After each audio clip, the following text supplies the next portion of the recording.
Right, module 1, we will be going through this workbook and we will explain how the concept worked, how it came to be, starting with making peace in the mirror. So the whole concept of the VIP of mental health came after I wrote that book, The Good News About PTSD, Post-Traumatic Stress Disorder. I created a concept called subconscious bodyguards on how you react to a whole lot of pressure and stress. You can only act one of 4 ways, so I turn them into characters. Dealing with the darkest of the dark, the angriest of the angry, the scariest of the scary, right deep down in the darkness. And once I pulled people out of that and I dusted them off from the trauma side, we started asking 2 key questions. Who are you? And who do you want to be? And where are you and where do you want to go?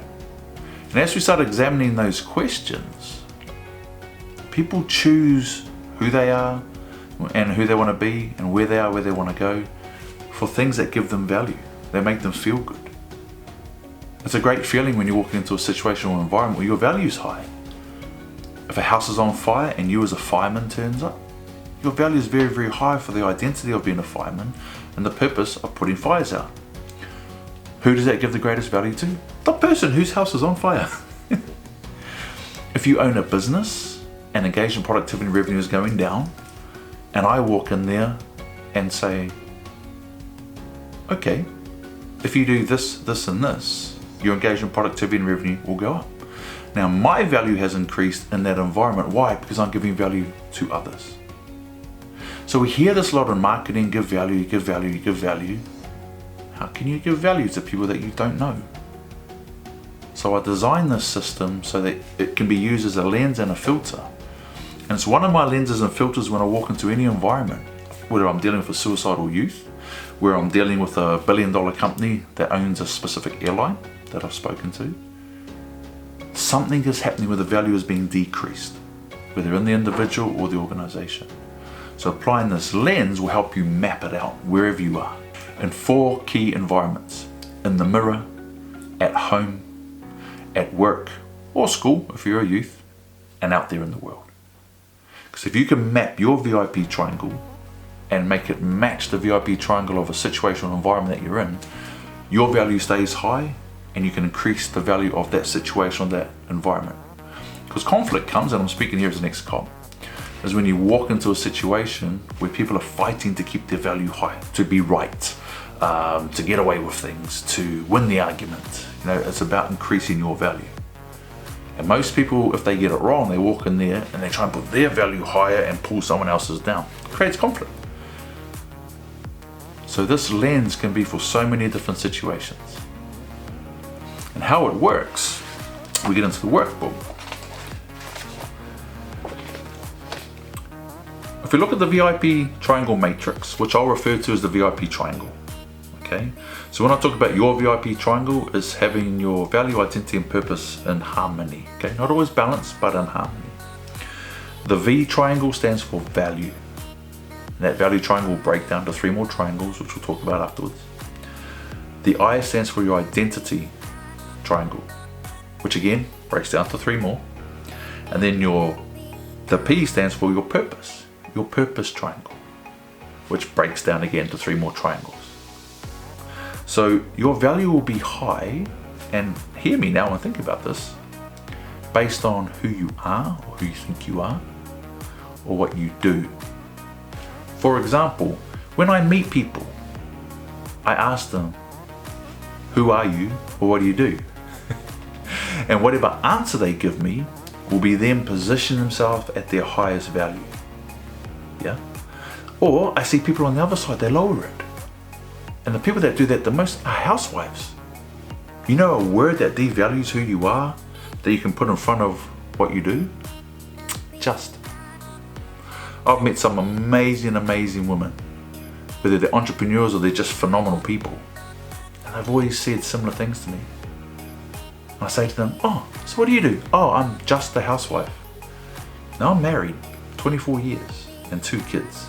Just does not connect to housewife. There's a million things that you do. But you're lowering that value because you don't see that value as high in the environment that I would run into. One of my friends, Jeanette Martin from 5 Reasons to Live, I met her at a business function and I was doing very well. When I asked, so what do you do, sister? She goes, oh, I'm just a mum.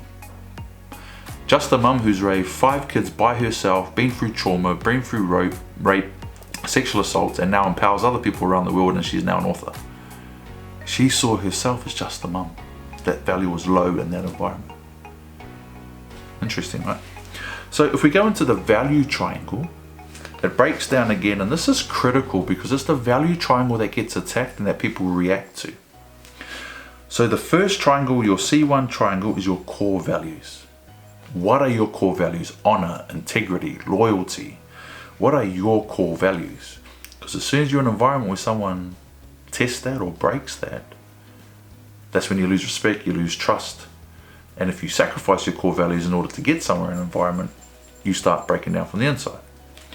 The second one is your currency. There's 6 types of currency. This is really important because it is currency that has the closest match to environment.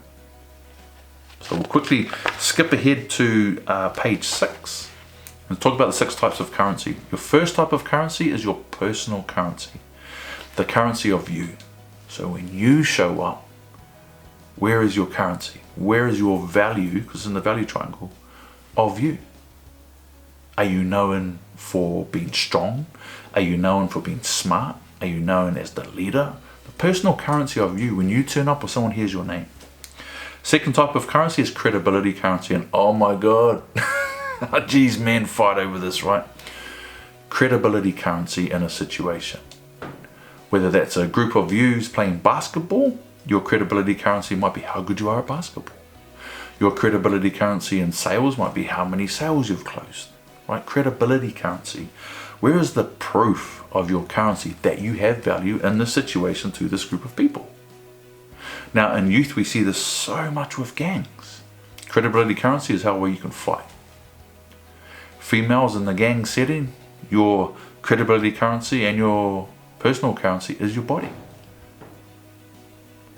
Out in corporate, your credibility currency might be all your jobs and your work history on LinkedIn. Your credibility currency might be your awards. Your credibility currency might be your medals. Where's your credibility currency?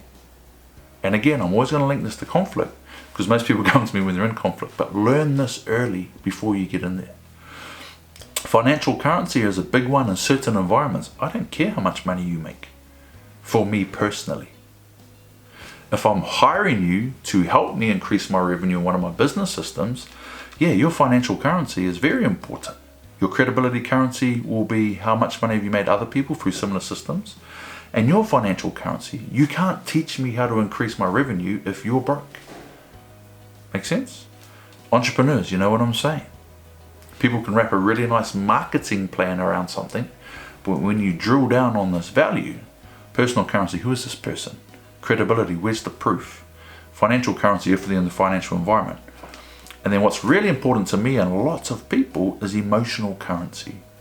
How do you make people feel? I don't care if you've closed $1 million sale, if you're someone that takes advantage of people, core value, or bullies people. So I don't like bullies. I don't like how it feels to be bullied. Your emotional currency, you might make people feel safe. You might uplift them. You might inspire them. Emotional currency is one of the most important currencies when you're dealing with human beings. But then when you're in the workplace and in the financial world, emotional currency comes second to financial currency. And if we take that across around the world, you look at different cultures. Asian culture, financial currency is so much more important than your emotional currency. So in the value triangle, if I'm in Asia, stopping people from killing themselves, stopping people from feeling bad, they didn't care. The business culture of Asia did not care until I said, hey, the reason why your engagement, productivity, and revenue is going down is because you're attacking people's emotional currency. If you let me go in there and raise their emotional currency, raise the value of them, then they're going to be more engaged and more productive. So I had to sell a higher value to that environment. I had to sell financial currency in order for me to get in there and do what's more important to me, to raise emotional currency. Makes sense, right? Then social currency is how do you make the group feel? And listen, if you do not pay attention to social currency, you are not on social media. Social media is the personification, the amplification of social currency. And that is really where influence is made. Because if you can influence how people feel, predominantly by controlling how they think first with the information, right, to make them feel a certain way. You can get them to do things. That's what influence is. So the other model I have is just think, feel, do. Think is your identity part of the triangle. Feel is your value part of the triangle. Do is the purpose. This all makes sense. So social currency, what is your role in the group? When you're with a group of other human beings, whether you're on a Facebook group, what is the currency that you're bringing to that group? Are you the tough guy? Are you the smart girl? Are you the boss? Are you the leader? Are you the follower? What is your social currency in a group dynamic? And then the last one is your spiritual currency. Now this is the VIP of mental health, so this is really understanding and utilizing how people think and affecting how they feel, right, and getting this all right. But the deeper you go inside of people, the higher you connect them to power. And those of us that are very spiritual, we understand that. It's a different model. That's the VIP of spiritual health. It has an effect on emotional health and mental health for sure. So you have to realize this with your employees that you're dealing with, the youth that you're dealing with. What are their beliefs, which are still here, but their spirituality is gateway through the heart into the soul. Okay, so that's the different types of currency. So let's just refresh on that. We have the VIP of mental health matrix. I call it VIP triangle, value, identity, and purpose. Value breaks down into your core values and your currencies so far, 6 of those. And then we get to communication style. It's not the content, it's always the delivery. Let me say that again. It's not the content, it's always the delivery. Communication style is how you deliver information in a way that it is received so that people want to receive it. Okay? If you yell at me the cure to cancer and I've got cancer, I've got to get past that emotional energy, and it's how you communicate. And you have to communicate in such a way that it matches people's what? Core values and currencies. And so John C. Maxwell's 5 levels of leadership. First one's positional, second one is permissional. When people like you, when you're doing things in such a way that you're not pushing people away, then you go from level 1 to level 2 leader out of 5. This all makes sense. Communication style is critical. When I first came out speaking, I was all in black. I was a strong soldier guy. I was like, forget about the emotion. Here's the logic. You got this particular situation, do this, this, and this. And I was super effective. And then once I dealt with things, people didn't want anything to do with me because it was too scary. In so many cultures, especially in Asia. I come to New Zealand, very, very hard to scare a Kiwi, right? We're all pretty big, strong, spiritual people. Very, very difficult to intimidate, bully, or scare us. Not our culture, we're a warrior culture, we're a tribal culture. Make sense? Right. So value triangle, core values, 6 currencies, and communication style. Let's go into the identity triangle.